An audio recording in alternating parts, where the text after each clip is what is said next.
Minecraft PvP, a concept that's been around ever since you could figure out that you can kill your friends in Minecraft. Minecraft PvP would also go through some changes as well. For example, in 1.8, you'd actually use your fishing rod against your enemy and then absolutely destroy your mouse with your finger. That would all change with the 1.9 update, where now you had to time your hits perfectly, you would have to W-tap, crits were more important, and you'd have to do this thing called P-crits, meaning that there was a lot more strategy into fighting. And if you can master all of these concepts, then you will be able to take out any Minecraft player you come across.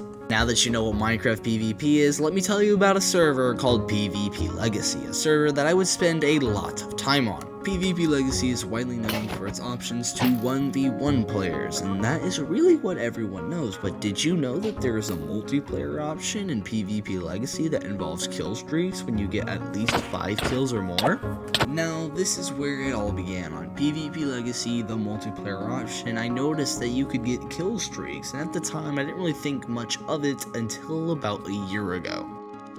Hello everyone, Technoblade here. So Long Nerds was uploaded and the news hurt everyone, but it also hurt my friend named Lifeless, who after a few days after the video was uploaded came up with an idea that why not we get a 100 kill streak in PvP Legacy to honor Technoblade. We knew this challenge was going to be difficult, but then after a month of trying to complete the challenge and only managing to get 30 kills, we realized this was going to be difficult. I hadn't even uploaded this video yet, just so you understand how long ago this was. It would take about another month and we'd only managed to get 47 kills, and it was at this point we pretty much gave up on the challenge. It just didn't seem possible at the time. I logged onto PvP every now and then, but I had completely shut out the idea of the challenge ever existing, as at this point it has been 10 months since we originally thought of it. But then that would all change one night when I was online just casually playing PvP Legacy, killing players, and then I realized I now had about a 30 player kill streak, a kill streak that originally took me a month to get.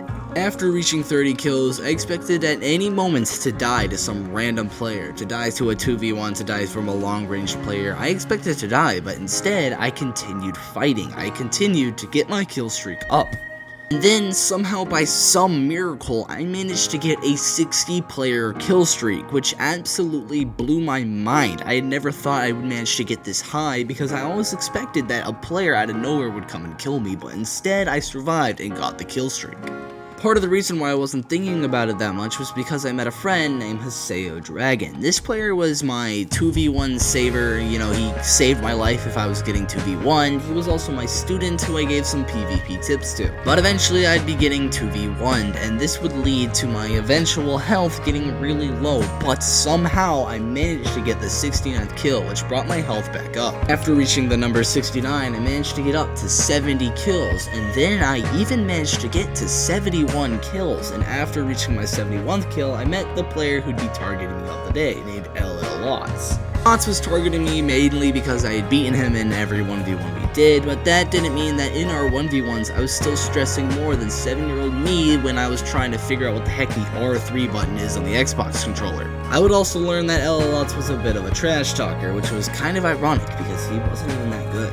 But LL Lots would get his revenge, and then he would eventually come to 1v1 me, and I would lose the fight because he had gotten a lot of good hits on me, and this would cause me to lose my 73 player kill streak. Of course, Lots took his chance to absolutely trash on me in the chat, but I didn't really care at the time. Instead, I was more motivated than ever. It was at this point I realized that 100 kills is possible. I decided to log off for the night and clear my brain for day 2. Day 2 was an interesting day, as at this point I knew that I didn't want to be doing this challenge forever, and so I set a date. I needed to get 100 kills by May 26 in order to have officially finished the challenge, but it was also on this day I was introduced to 2v1s. Basically, a 2v1 is when you're 1v1ing a player and then a random player comes out of nowhere and starts attacking you, causing you to lose the fight. Because of this, I'd only managed to get 51 kills. Weeks later, many things happened to me, and because I didn't have the video footage for it, this is everything that happened to me in photos. I started a school for the non-skilled PvPers. They added particles to whenever you got a 20+ kill streak, which would just ended up in me getting targeted a lot more.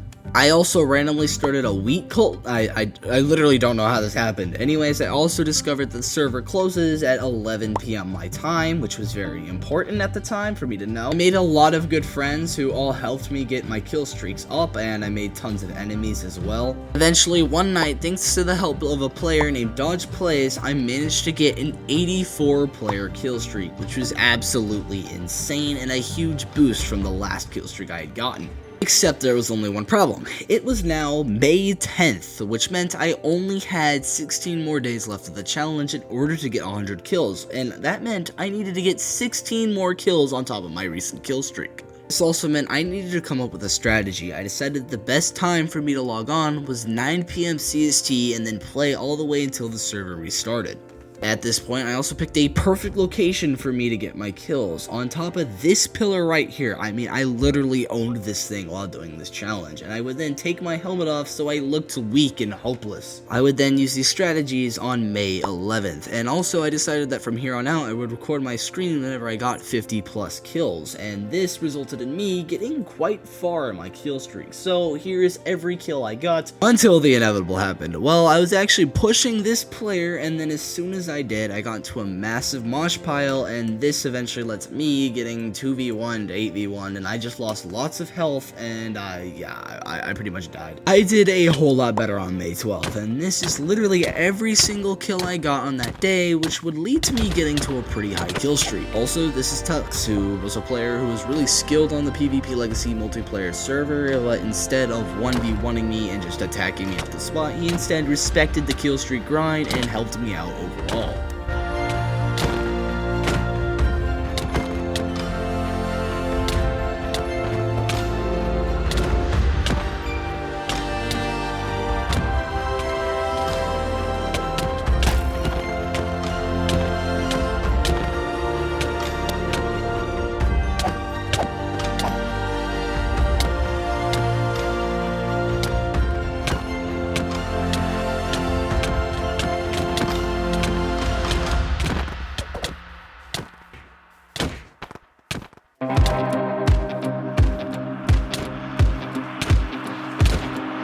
Even though I managed to survive the 2v1, this player saw that I was weak and decided to attack me, causing me to lose the 81 kill streak, and a few days later I ran into a similar issue. I had reached almost 60 kills until I met a player using the crossbow class, which is really annoyingly hard to kill.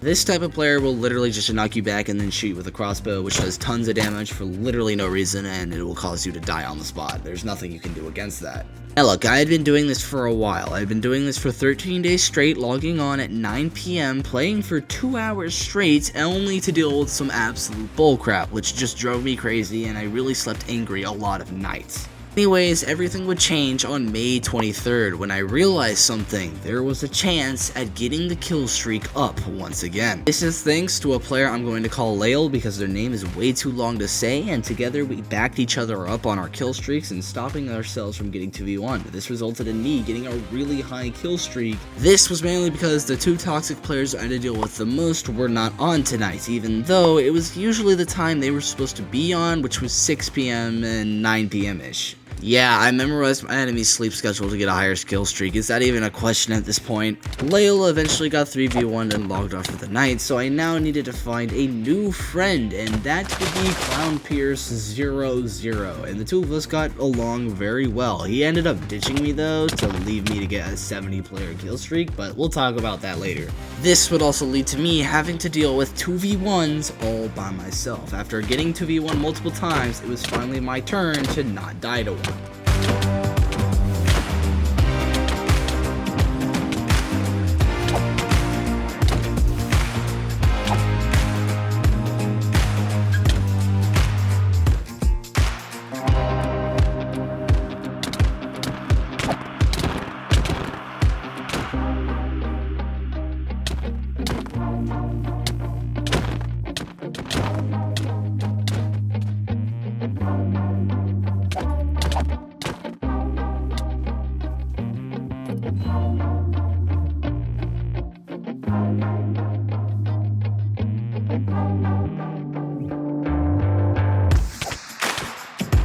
after surviving all of that, I became more confident than ever. I really thought that tonight was the night I would get 100 kills. With this player's suicidal tensions, I managed to get a 90-player kill streak, which just absolutely blew my mind. I was only 10 more kills away from 100. But, of course, I came across an annoying player using a crossbow, and because of this crossbow player right here, I would lose the 91-player kill streak, causing me to go absolutely insane and just be absolutely sad. Sure enough, May 26th would roll around and I hadn't gotten 100 kills, and this meant that I had failed the original challenge I set out to do. And even though I was kinda disappointed that I failed the challenge, I was really happy it was over. I was dealing with a lot of bullcrap from the server and it was just driving me absolutely nuts, and I knew I needed a break. I needed to stop playing. I mean, for crying out loud, I couldn't even look at my computer without burning my eyes. And listen, I've only got one good eye and I'm not about to lose that one either, so I decided that it was time for me to retire from the 100-player kill streak challenge. I knew it was possible, I know it's doable, I just knew it was my time to take a break. And for crying out loud, I went to Colorado for a break. Okay, this place is crazy, you need to go here sometime. I set myself to do a really difficult challenge, and although it seemed impossible, I managed to keep pushing and I meant to just keep trying, but it got to the point where I needed to take a break, I needed to stop. And the same applies to life in general. You're gonna come across a lot of difficult obstacles in your life, and it's not about giving up right away even though it seems difficult. It's about pushing through, it's about keep on trying, but also knowing when you've pushed enough and you just need to stop, you need to take a break.